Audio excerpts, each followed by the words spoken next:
Welcome to the Slop Farm. Enjoy the video. In this video, I will show how to remote start a Subaru Outback, updated.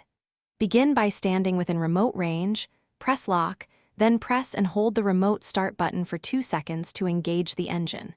If your Outback has keyless access, use the fob button sequence or dealer programming to enable remote start.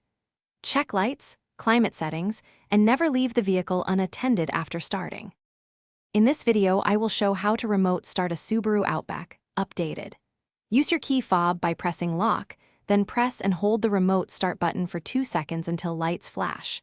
If nothing happens, check that the hood is fully closed and the battery is charged, then try again. For factory-equipped systems, confirm dealer settings for runtime limits and climate preconditioning before regular use. Quick recommendation: if you're finding this video helpful, please subscribe and like to support more Subaru tips and how-tos. On another note, grab Little Tree's black ice to keep your car smelling fresh after cold remote starts and long drives. It's small but impactful. Check the description for the link and other deals, and enjoy a cleaner smelling cabin before you head out. Now let's get back to the video. In this video, I will show how to remote start a Subaru Outback, updated. After the engine starts, confirm cabin temperature and fan settings match your needs and adjust if necessary.